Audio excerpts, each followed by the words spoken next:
Thank you, sir, for speaking with ANI. Wish you a very happy new year. Yes, same to you and to all your viewers. And congratulations for the book, Why Bharat Matters. If I may say so, it's a very readable and user-friendly book. Okay. As somebody who's done reporting on foreign policy, many incidents that you mention in the book, one is seen at close quarters. And you being a practitioner of foreign policy, as a diplomat, as a politician now, you've seen it at very close quarters. So who did you really have in mind while writing the book? Because when I read it, I felt it's anybody can get lessons from that, not just journalists, not just people in think tanks, but who did you have in mind? Well, if you got a sense that anybody could use it, I think I then appear to have succeeded in what I was trying to do. Because, I mean, if you look at the last decade, there have been enormous changes. There have been enormous changes in the country, but especially in foreign policy, with which I have personally been involved. So I've really, at the beginning of the book, tried to explain why I wrote the book, which is, unless a person who is themselves involved in the process of change starts narrating the story and explaining it, people do not necessarily understand it. Now, when I say people, I actually mean the general public. Yeah. Because one of my points I make is foreign policy is important for everybody today. It's not something which people in South Bloc or, or even I would say the larger political class or the people involved in diplomacy have stakes in. I've tried to bring out how the normal people, the average people have stakes. But some of it is also because what has been happening in the world. I mean, if you look at even the last 5 years, I mean, we've had COVID, we've had, Afghanistan, the Taliban takeover, we've had problems on our border with China. In the book, you don't just mention it as, okay, we've had these problems. I like how it becomes relevant to me as a layperson when you talk about Vande Bharat, and how I as a layperson would be connected to foreign policy because of Vande Bharat, or the evacuation of people, the Ganga, Operation Ganga. Then you talk about several things, the COVID diplomacy. So it makes it, relatable when it comes to. No, absolutely. Because, what I've tried to do is to say, okay, look, here is a big picture. And here is what people would normally say, very complex diplomacy. Okay, there's a MEA and a foreign service and a minister who handle, and a government which handles all of this. I have tried to show, yes, we may be doing all that, but every one of these somewhere impacts your life. That if we take a stand, let us say, on the Russia-Ukraine conflict, we have done so because we are shielding the Indian consumer from unreasonable increases in the petrol price at the pump. Or if there is a COVID challenge, we have mounted this massive mission, Vande Bharat, which actually brings back 7 million people. Yeah, like as a mother who has a son or a daughter stuck in Ukraine, would have thought that foreign policy doesn't really matter to me till that happened. No, and again, the point I make is, look, these are no longer going to be one-off situations. Yeah. That there's Ukraine, there is recently Operation Ajay in Israel, there's Operation Kaveri in Sudan. That because Indians are working abroad, because Indians are studying abroad, because you and I and hundreds, if not millions of families are also traveling abroad. People go as tourists. If you look at merchant shipping today, look at air crew, look at the people working in hotels, people who have jobs, blue collar jobs abroad. So we are globalizing. We need to know what those big dangers are out there. And in a sense, that's why a lot of I would say the examples and the metaphors I've used. The big dangers, sometimes all the players are not aware what it means to you, but at the end of the day, it means something to everybody personally. Correct. And the other interesting thing that I liked in the book was the allegorical references and the metaphors that you drew from the Ramayana. Mostly when we read books about foreign policy or statecraft or national security, they derive their references and their metaphors from, say, the Mahabharata. But I found it interesting that you found lessons on statecraft, diplomacy, everything from the Ramayana, and that was very interesting because, I mean, things like what Vibhishan did or Valivad, that, you know, when it comes to statecraft, you could draw from that epic was very interesting. Why Ramayana? Well, there's both a logic and an incident. Okay.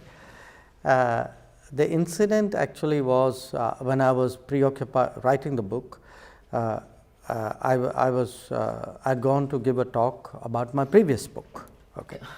And somebody actually asked me, my recollection is it was in Pune, saying that, look, you've used Mahabharata, so, you know, have you ever thought about using Ramayana as a context, as something to draw from? And it was there somewhere at the back of my mind, but I think that incident compelled me to look at it. But there's another reason also.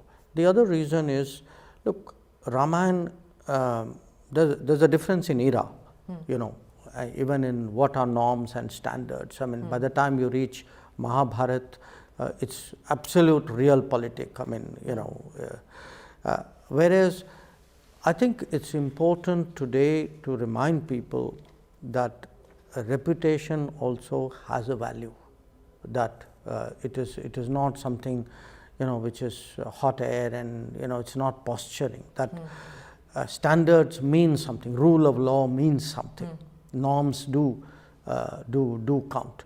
So, but even those who have a higher purpose have to practice statecraft, and those who practice statecraft must always remember the higher purpose. So, in a sense, you know, I've tried to in Ramayana really also to bring out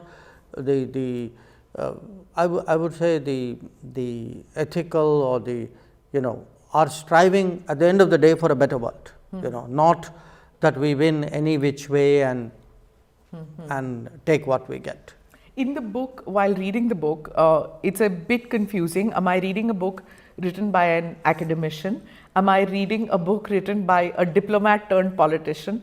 Or am I reading a book written by a politician turned academic once again? It's like I can't figure out, like, you know, when you read a book, you want to know what the author is, who the author is, why is he looking at this prism. So what are you writing as? I think a mixture of all of them. You know, the diplomat in me has in a sense, you can say, the domain knowledge and the experience which I talk about. The politician in me feels the need to communicate that to, as we said, to the everyday world, to the normal, you know, to the Samanya Nagarik, you can say. And in a sense, you know, look, if there are perhaps two sagas, two stories, all of us have grown up with, this is really the Ramayana and Mahabharata, you know. And we often use so much of the metaphors and the situations and the comparisons in our normal life, you know. You know, if I were to talk to you chatting, I may bring up some reference there. So why I used that was also to remind people, look, we are a, you know, multiple sort of millennia old civilization. When we discuss the world, you know, can we think about doing it on our terms and in our, you know, in our framework, in our construct? So there was that part of it also, you know, that for me to think of the world, you know, I mean, as you can see, what I've tried to do is to take a particular theme and to try to give it a Ramayana type relevance. So say, for example, I've used the coalition building, you know, how Lord Ram very carefully constructs a coalition and what it takes to construct a coalition, it doesn't happen by itself. Or even in diplomacy, you've heard me say before that the two preeminent examples of diplomats are Hanuman and Shri Krishna, but there are others, Angad, for example, or even his mother Tara. These are people who in very difficult situations practice their diplomatic skills. So I like the Vibhishan part too. the Vibhishan part, That was very interesting, and I wanted you to expound on that. I wanted more details because many times we think of Vibhishan as traitor from one aspect, but you said that there's more to it. Well, there are two angles from which I've approached Vibhishan. One, of course, that Vibhishan itself, in a sense, is a person torn between a commitment to the right, to dharma on one side, and the fact that he's from Lanka and really, he's Ravan's brother. So that's the dilemma that he has. But I've also tried to put the other side. We always think of, when you say Vibhishan, what is he? But think of what must have been passing through Ram's mind when Vibhishan turns up. So is it ethically or morally right what he did? And then you bring it to, I don't want to be a spoiler and explain how you bring that with today's India, but it is interesting how you draw the parallel out there. One is the ethical, moral, but there's also this. There's a question, is Lord Rama, isn't he being smart? Yeah. That he is actually judged him well, partly because of Hanuman. Hanuman has given him the inputs. This allows him to make a judgment about Vibhishan, which actually is not shared by those around him. They are very suspicious of him. Yeah. Whereas he realizes the value of what it means to have someone like this on his side. And also for the general good of the people.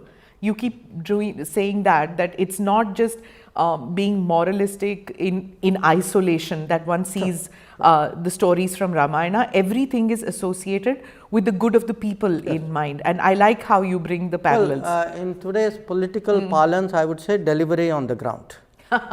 So, if you are doing something and that doing something means effective delivery for the population, tell me what can be nobler than delivering good to people and changing their lives for the better.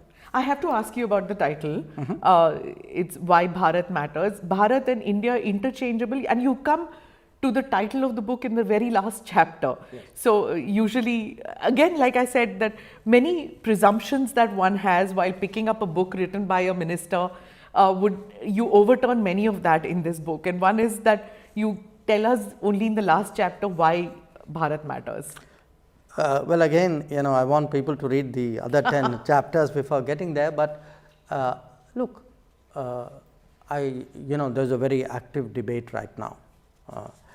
I think in many ways, obviously, people use that debate for their own narrow purposes.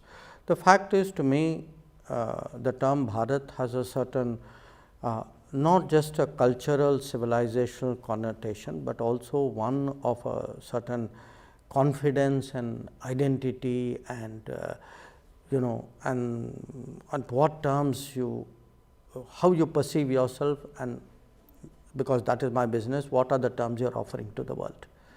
So I don't this is not to me something which is a narrow political debate, or I would even say in that sense a historical cultural debate. It is a mindset, and the point I make is that if we are actually preparing seriously for the Amrit Kal, next 25 years, if we are talking of a Viksit Bharat, a developed Bharat, that can only happen if you are an Atmanirbhar Bharat. In 2024, we complete 10 years of Prime Minister Modi being in office.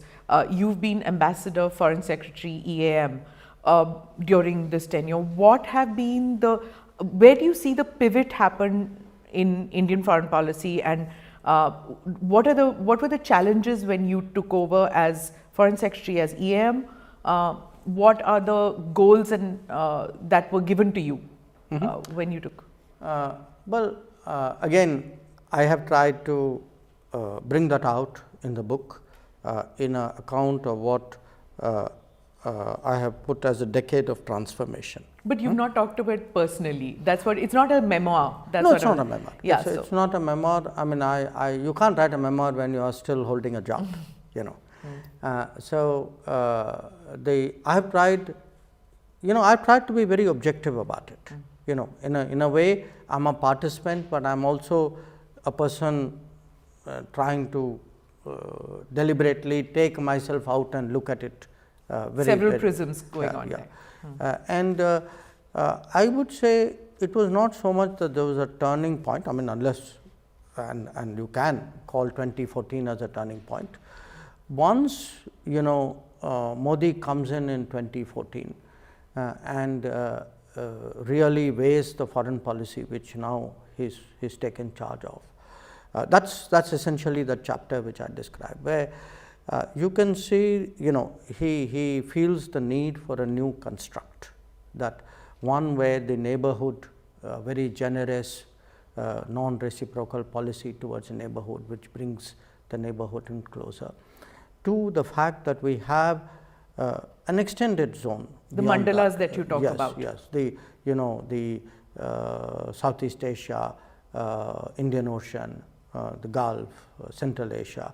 Now, we had made some progress definitely in Southeast Asia, but if you look, for example, at the Gulf, I mean, it was amazing. I mean, this is a region so near us, so many Indians living there, so much oil imported from there, yet politically very, very neglected. I mean, a country like UAE, for example, had not had a prime ministerial visit before Modi went there from the time of Indira Gandhi. And then you will look at the Indian Ocean. Again, we were dealing with it like, this piecemeal. Island, that island, yes, piecemeal. I mean, there wasn't a single integrated construct. And again, in the case of Central Asia, that intensity of connection was not there. Then the ability really to engage multiple, the major powers. Engage not in the sense of, oh, keep us out of your problems, because that's a kind of like, I don't want to get caught in the big debates of the day. That's not what we are saying. We are saying, yes, we have stakes in the big debates of the day. I will take my call, but there's no exclusivity in any of my relationships. I reserve the right to deal with each one of you as per my national interest, and also preparing for a larger footprint, global footprint. Then the entire approach to the diaspora has undergone a change. Absolutely. From 2014 onwards, they were suddenly in center focus, and they remain so, because initially it seemed as if there were many articles which came, op-ed articles, which said that this is just the start. As soon as Mr. Modi gets grip of the foreign policy, he is going to ignore the diaspora and get on with the leaders, but that's not happened. Well, I think, as has been the case for the last 10 years, a lot of people who've been writing about it really have no idea what is happening. What to expect, at least nobody knows. Yes. So maybe by writing this book, I may be doing everybody a service, at least by demystifying it. Saying, okay, here is a logic, here is a narrative. Why don't, I'm sure those who are open-minded enough to want to learn would probably find some benefit. But the other part is also, if you look at the big global issues of the day, that say, for example, climate change. We were perceived as one of the countries holding back. Today, actually, whether it is the International Solar Alliance, the Disaster Resilient Coalition, in fact, having been with Prime Minister Modi in Paris, in Glasgow, recently in Dubai, we've actually sort of taken the lead when it comes to the COP meetings. And so I will read out a couple of quotes from the book. In one of them, you say diplomacy is about chemistry and credibility, and you keep referring to that in the book several times, about how this chemistry, especially with the Prime Minister and world leaders, how it's impactful on delivering on foreign policy. Could you tell me a little bit about how these 10 years have mattered as far as this chemistry and credibility is concerned? I mean, look, it's not that difficult to appreciate. I mean, let's for a moment not think of the leaders. Okay, if two people have not met each other, have not spoken to each other, have not spent time with each other, how could they possibly relate to each other? I mean, it's obvious, isn't it? And yet, when you have, when we say, okay, India is growing, I mean, surely if India is growing, our interests are growing, that means we need to be much more active and much more engaging, and there must be that kind of connect, because at the end of the day, leaders do, a large part of policy making is derives from the judgment that a system, especially the system's leader, makes. Now, if I have not even spoken to you, how am I going to influence your judgment? So, if you see the last decade, to me, one great, I would say, advantage, a tailwind I have had as Foreign Secretary and now as EM, is the fact that in many countries, when you go there, the fact that the President or the Prime Minister, they know Prime Minister Modi, they admire him, they have spoken to him, they have discussed something, they have done something, this counts an enormous amount. And the hugs and the Twitter engagement, the X engagement now, or social media. The Prime Minister embraced social media right away, and then every meeting that he's had with heads of state and government, he tweets about it. Then those people, the heads of government, they tweet about it. So this is social media has played a very large role in this chemistry and credibility business. Yes, it has. I think also to some extent they look. I mean, there was that example which was captured by the cameras. Where President Biden is telling Prime Minister Modi, saying, whatever, you have a 70-something% approval rate, so how do you do it?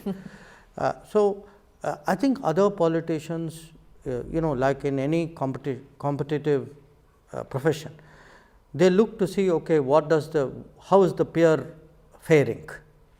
Okay, for them, the fact that a Prime Minister is doing well in the country, doing well could be an election result, doing well could be 7.7 growth rate, doing well could be handling COVID, doing well could be deploying 5G. So they make these judgments, but at the if President Biden wanted this kind of rating, he could have come for the Republic Day parade. He could have got a Namaste Biden, like Namaste Trump. No, I think that was a different issue, because we got, it was tied to the Quad also, and we couldn't get a landing zone there. Explain what is landing zone to layman. No, meaning we couldn't get everything agreed with everybody. So therefore it didn't work. Okay, another quote which I found interesting was, a nationalist outlook will naturally produce a nationalist democracy. Now, is it something that, and you also say that it's something that the world will get used to. Now, this is something that many people have written about, those who have seen Indian foreign policy evolve, that there is a kind of a muscular foreign policy now. It's a nationalist foreign policy. I would say confident, not muscular. Okay, confident, your choice of word. Some say, like you would say confident, some would say it's bombastic at times even, because of this, the domestic policy is so nationalistic, it's reflecting on the international interactions that the Prime Minister, that the Foreign Minister and everybody else has. Have we made more friends? Have we become a Vishwamitra, or are we imposing our view on the various mandalas that you talked about, which is our neighborhood and then the East Asia area? No, I don't think we are imposing our view, because at the end of the day in foreign relations, beyond a point you can't impose your view unless you are such a big power with such a huge margin of strength that you can, and that is not the case. I would certainly say today that if you look at the 200 odd countries, okay, if you say where is India today in their consciousness, in their awareness, I would say in the last 10 years we are very much deeper and stronger in that regard. If you say how many of them feel something has happened in India which is relevant to them? I would again say the answer is yes, those numbers have grown. We are seen as more relevant, we are more visible, we are seen as influencing many more outcomes. So, I mean, if you look at it today, many more leaders want to come to India. I mean, one of my big challenges as a foreign minister is really to explain why Prime Minister cannot visit every country in the world every year, because everybody apparently wants him to come. I'm going to go into the trouble areas. So, when you talked about when we talk about, no, this is not a trouble area. This is when you have high demand. I mean, it's in a way a welcome problem. you have many wanting to come here. And many wanting to come, many of them who want him to go out. So, I would certainly say today, you know, look, when we say Vishwamitra, just look, I give you the example. Vishwamitra feels nice. Vishwaguru seems threatening to many. I have used the word Vishwamitra, and to me, if you want to, one example of that is the G20. That at the G20, look, go back and look at it. 24 hours, not even 12 hours before the G20 declaration was finalized, there were people publicly predicting that we will fail. Okay, now I know some part of it was politically driven, put that aside. But the general expectation was, you know, relations today are so polarized on the Ukraine issue. If the concerns of the global south have become so strong and yet you know, being contested in a way or not being recognized duly by others. So, there was a north-south divide, there was a east-west polarization, different countries were pulling in different directions, and yet the fact was eventually we got everybody to come to the table. And I accept, when they all came to the table, they deserve credit. But finally, the truth is they came to the table because everybody ultimately had a relationship with India. The other 19 countries said, yes, this matters for India. This is something which is right. So, because the fact is everybody made a compromise. That is how it happened. Yeah. You know. So, but that happened, and then suddenly we saw ties with Canada plummet. It happened literally within weeks. But that what went wrong there? That is, I think, I mean, I it honestly happened do even not during see. the summit.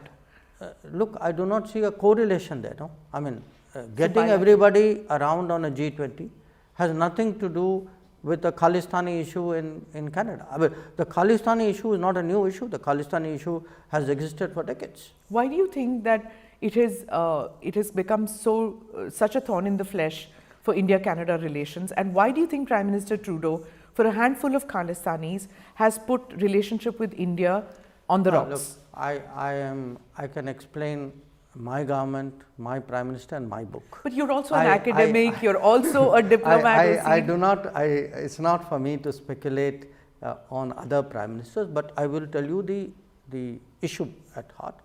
The issue at heart is the fact that in Canadian politics, these Khalistani forces have been given a lot of space and have been allowed to indulge in activities which I think are damaging to the relationship, clearly not in India's interest, but I would argue not in Canada's interest either. But unfortunately, that is the state of their politics. How do you see the allegations that Canada makes on India with regard to deaths which have taken place, unexplained deaths which they call, and the investigations they are doing, and compare it with what the Americans and how they are reacting? Smita, I have spoken about this before. It is not obviously subject relating to my book, and we are not here to do a press conference. Right. I mean, I have been quite clear on this, that if somebody gives us something to investigate, we will look at it. Right. I will move on to, in your book you talk. Yes, let us stay with the book. In the book, you talk about legacy building also, and about how everything that has happened in the Modi era has worked towards a goal. In 2024, will India and China bury the hatchet? Because there is in one part you talk about relationship with France and how it has gone forward. You talk about relationship with Japan. These two stand out clearly in the Modi era, having taken an upward trajectory. The two which don't take an upward trajectory, one is China and the other one is of course Pakistan. Pakistan barely makes any mention in your book, but China. So will steps be taken in 2024 to bury the hatchet? See, I cannot answer that because obviously, as they say, it takes two hands to clap. But I pose the issue, and I pose the issue in this manner, that if you look at the last 75 plus years of our foreign policy, we've had a strain of realism about China, and we have had a strain of, I can say, you can call it idealism, romanticism, non-realism, you can say.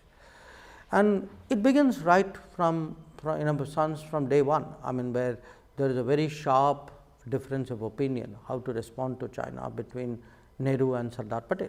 I'm giving a certain attitude here. So, I would say the Modi government and has been very much more in conformity with the strain of realism which originated from Sardar Patel. And you mentioned the romanticism of the Nehruvian era. Yes, yes. Now, and then you talk about yeah, the realism. and I've given some Yeah. examples. I mean, where you know, even when it came, for example, to the UN Security Council seat. Now, again, it's not my case that we should have necessarily taken the seat. That's a different debate. But to say that, you know, we should first let China, you know, China's interests should come first. You know, that's a very it's a very peculiar statement to make. And you also write that there was no reciprocity in the years after that Absolutely. from China. Yeah, no. So, there is a judgment here. There is first a judgment about what we should do, then there is a judgment about what you should expect. You know. So, I think today, you know, what will happen with China, I mean, I argue for dealing with China from a basis of realism, which that strain of realism which I feel extends all the way from Sardar Patel to Narendra Modi. That is the strain of realism which I feel should allow us to have a certain approach. The alternative strain which starts from Nehru's in a sense China first policy, because he says first let China take its seat, then we will see for India. China first. So, from China first policy it ends up as Chindia policy. I know, today. people had forgotten that horrible term, Chindia. Well, I think You mention it. You should ask the inventor of the term. Yeah, it's very cringeworthy to read it today. But when, there you are. Yeah. You've been ambassador in China. You've met with several of your predecessors who were foreign ministers. You as a foreign minister, as an external affairs minister, how do you see the pivot that India has taken with regard to China? No, I don't think, look, I don't believe it's a pivot we have taken. You know, we have tried to construct a relationship which is based, as I say, on three mutuals. And the fact is that unless there is a mutuality of, you know, that mutuality is recognized, this relationship will find it very difficult to progress. And today, part of our problem is exactly because in 2020 agreements were disregarded, and the mutuality on which this whole relationship is predicated has not been followed, that we have the situation we have. So, when you ask me where would it go, I would say a lot of it would depend on what is the Chinese policy. In the book, you mention a number of places or times in our history where mind games have to be played by diplomats, by politicians when dealing with other countries. With China, did we always lose out on this mind games thing? No, I don't think we always lost out, but I would argue that at various points of time, you know, we could have, you know, say there was, when we talk about the parts of the past which today would be very difficult for someone to understand, the Panchsheel agreement is another such example. You know, so I would say that today, that's why I come back to Bharat, that the role of confidence, the role of assurance, the fact, I mean, we are multiple millennia civilization, you know, all this should be in our demeanor, in our standing, and in the way in which we approach other countries. You confuse people because of this demeanor. Let me be honest with you. You were in Russia and you posted that picture, and then you were sitting with President Putin, and in the Western press there was an absolute meltdown that now Dr. Jaishankar is there, and then there's this bonhomie between President Putin and Prime Minister Modi, untrustworthy friend and ally. The Western media just doesn't know how to read you. No, look, if people can't read me, that means my mind games are working. Okay, but the answer is, honestly, I see no reason that people should take any, what was happening other than at face value, because we have always maintained that the Russia relationship is a very important one, very steady one. I have written about it in my book, and I said it in Moscow. I mean, I said it publicly in Moscow even before my meeting with President Putin happened, which is that we value this relationship. It is a relationship that has served India well. Look, I am looking at it now from an Indian perspective, and that is also part of being Bharat. Part of being Bharat is you must look from perspective of your interest, not allow other people to decide your judgment and your responses. When you write about the Quad and then the disappointment when the Quad had to take a back seat, and then it comes up again. It comes into focus when Prime Minister Modi comes in. Again, it comes into focus. So obviously, when it's Quad, and then there is Russia, who are the new friends? Who are the old friends? Is everybody a friend? This Vishwamitra bit, I know you're going to come back to that. Is everybody a friend? How do you choose your friends and allies? Again, look, a country which has maximum friends and minimum adversaries is obviously one with a smart diplomacy. So, why would a country restrict its friends? Why would it say, I will choose you and not choose you, unless your interest compelled you to do that? I am today focusing on how do I expand my relationships, how am I more present, how am I more influential.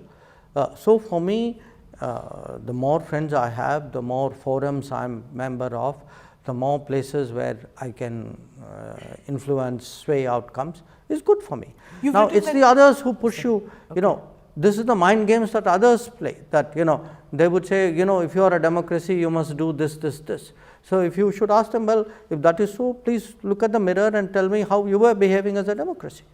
So, everybody, after all, look, it is not like every country has its values and beliefs, but every country has its interests as well, and every country finds a balance.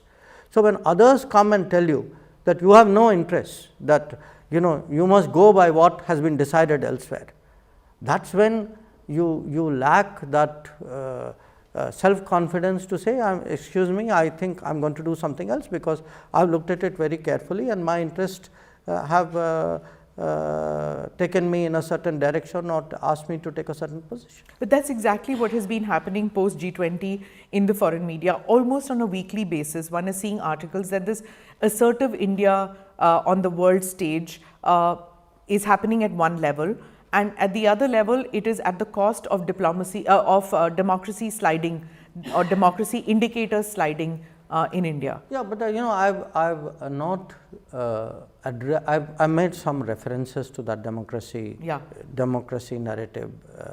That is also a mind game. That is when I think people, I'm regretting using that word now. But seriously, just look at it this way.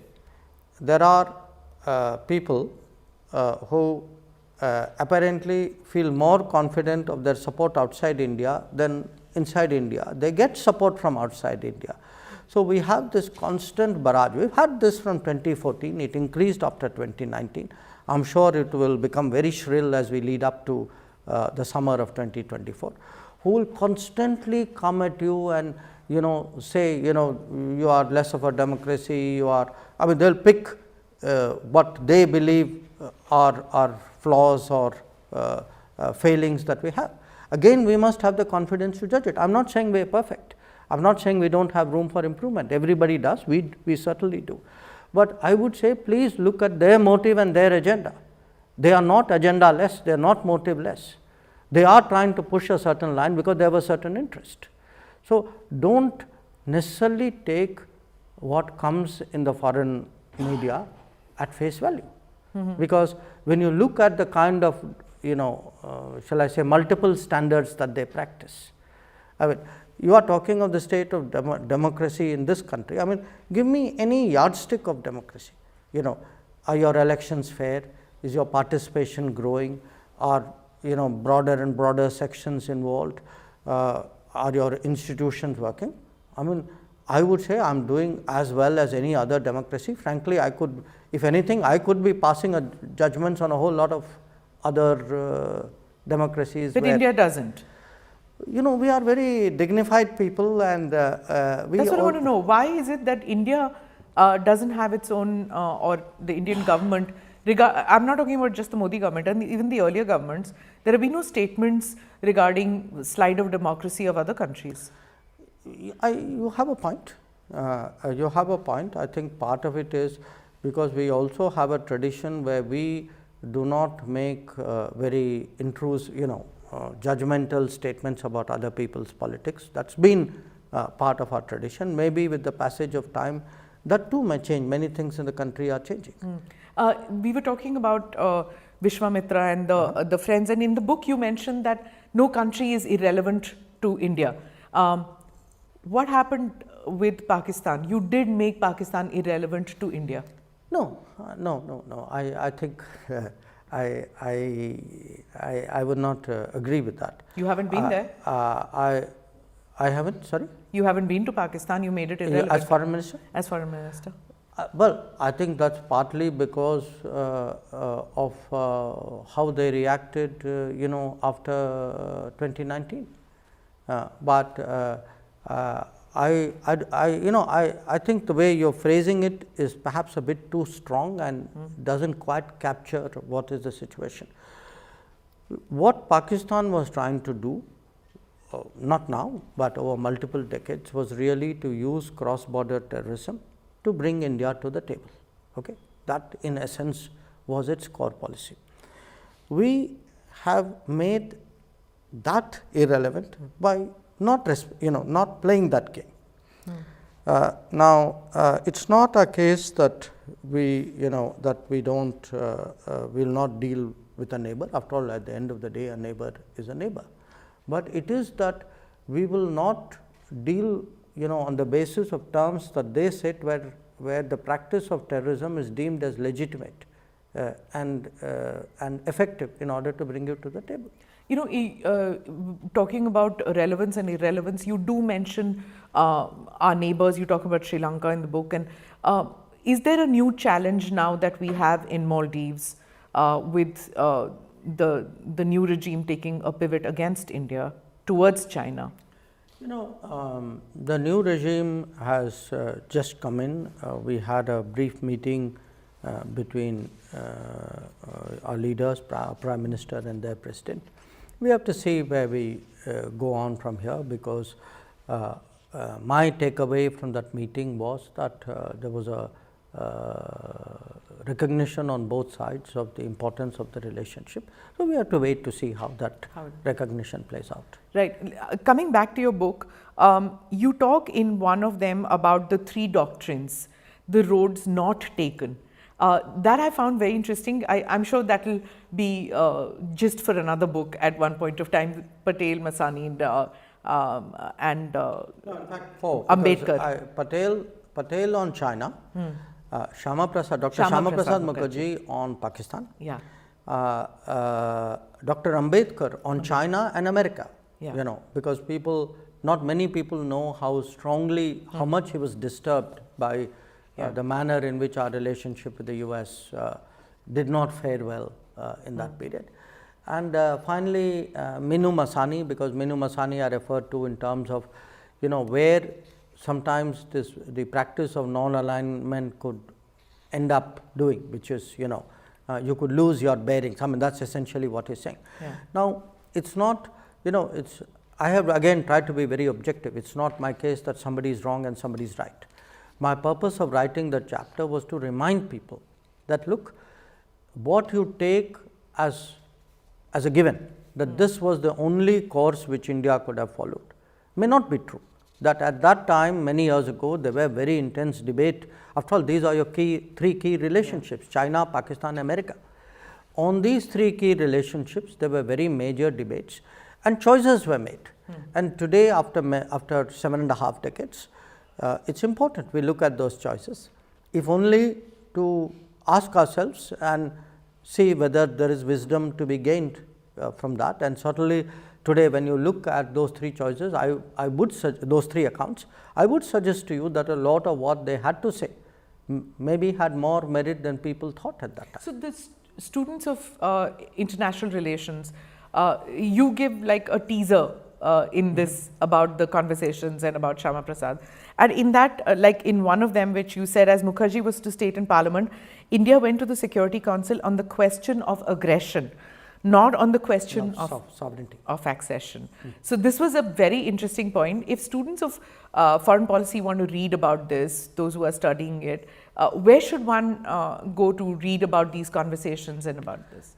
Nehru Memorial Library? No, I mean, no, now Prime Minister no, Sangrahalaya. look, now you get so much, on the net. I mean, in fact, even in YouTube, a lot of this historical material is played out. I would say it is important for people to revisit. And again, look, I'm genuinely not being partisan about it. You know, I'm not. There would be decisions taken in the 50s and 60s, which would have been very sound. And today we were confronted with the same situation. We may take that call Were we again. too trusting in that era? Are we more hard nosed now? I think I don't know if it is trusting. I've kind of addressed that issue. I think there was an ideological bent of mind, which in fact trusted some and distrusted others. So it wasn't just that you trusted everybody. You know, there were also antipathies vis-a-vis certain powers. Yeah, correct. And the US was one of them. Yes, this is the pivot that I was talking about. The number of pivots that India has taken. Another quote that which I picked up was, "Economic crisis ended up being a strategic correction." What if you could expand on that, and how many times did that happen in the past 10 years when Modi has been Prime Minister? You see, my recollection is I refer here to how we reached out to the ASEAN, and then how that became a policy beyond that, you know, and today in a way all of that has led to the Indo-Pacific.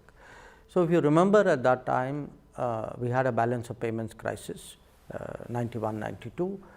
From that the decision was made to liberalize the economy, undertake reforms and look for different, you know, more partners, different partners, and that quest in many ways took us to ASEAN, and the relationship in that 1990s grew very, very strongly. And what it did was it really became then the base to go beyond the ASEAN, you know, to Japan, to Korea, economically to China, to recently much more, particularly after Modi has come to Australia. So, my point was the trigger was an economic crisis, but if you see the consequences, it ended up as something much bigger. Now, in the big changes during the Modi period, the last 10 years, I would not say that they were necessarily economic crisis which triggered. For example, he has completely transformed our relationship with the Gulf. You know, if you look today at, you know, the quality of our relationship, the visits we have, the you know, the different facets of the relationship. Now, there was no crisis which was driving it. It was driven because he had a policy, you know, he had a certain understanding of why this region was important, and he took the initiative. And the strategic correction with Israel also?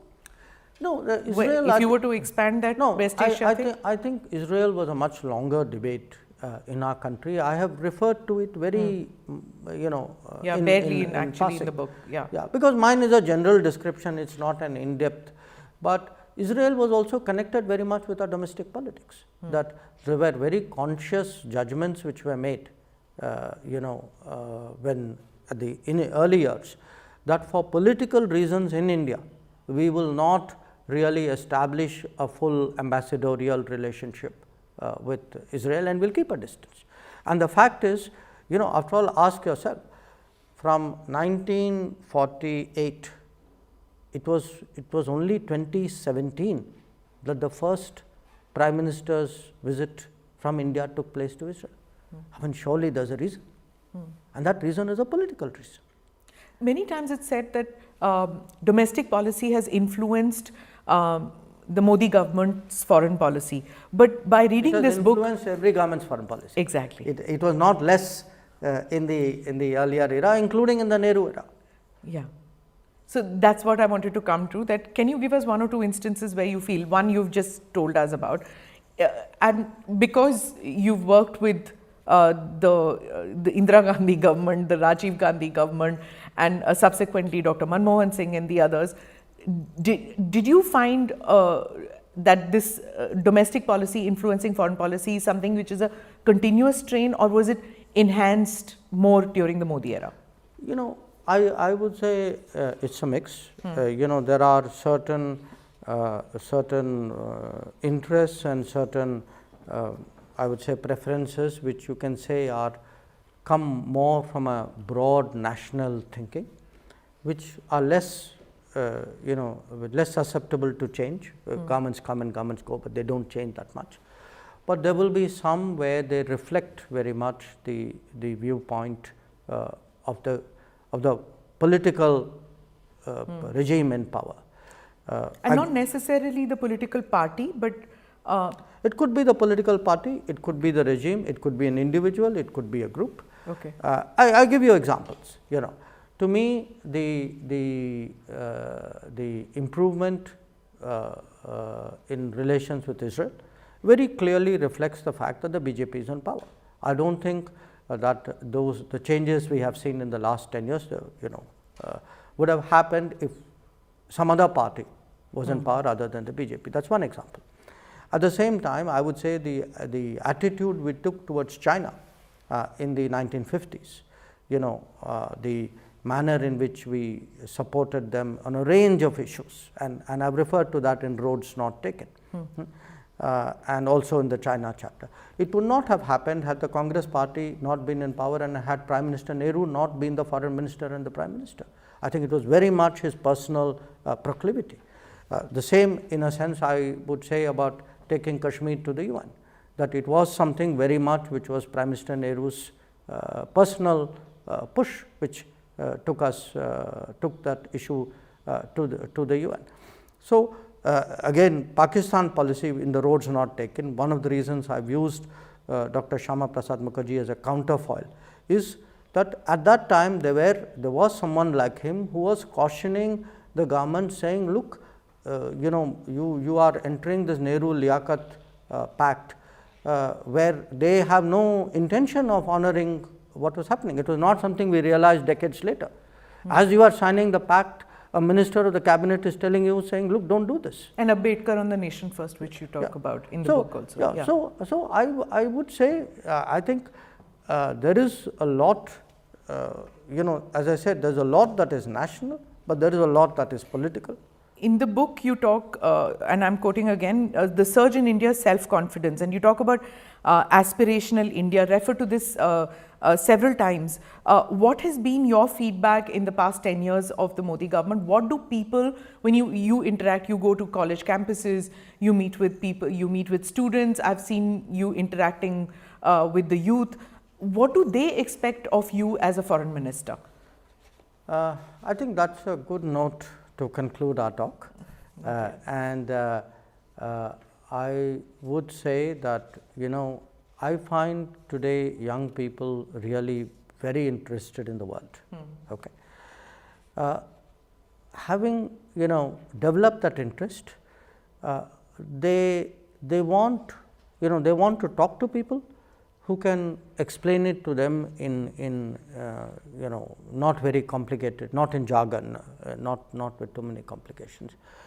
They have, I think, an understandable pride about their country and our and what we are as a people, and they clearly like that to be projected at the world stage.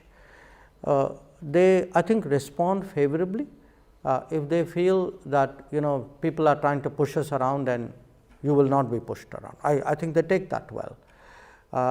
I don't think, you know, it's not their expectation that we will be hyper, you know, but they like the fact if you stand your ground. So, to me, actually, in many ways, these interactions, of which I have done a lot in the last 5 years, they have been for me a very interesting sort of motivator, because it's like, you know, you're getting, it's like a focus group, you're getting audience response even when you are penning your thoughts. And they in many ways are the people for whom I am writing this book, that I am trying to capture those multiple conversations I have had with different people, a lot of it very spontaneous, very natural. You know, people come up to you on a plane, in an airport, in a public place. What do they say to you? Sir, aap ye kijiye, sir, aap wo kijiye. Do they do that? Not quite, but they I mean, depending on the setting, you know, they kind of express support, or they no, and there is some of what you say, which is, you know, wish humko ye karna chahiye, you know, that there is some of that. Yeah. So, while reading the book, I was trying to get hints, and I'm sure many will ask you this. Are you really going to take the plunge in 2024 and contest the Lok Sabha elections? That's a pass. I've answered all your other questions. So Thank you so much, sir, for explaining, and success to this book from us. Thank you. Thank you.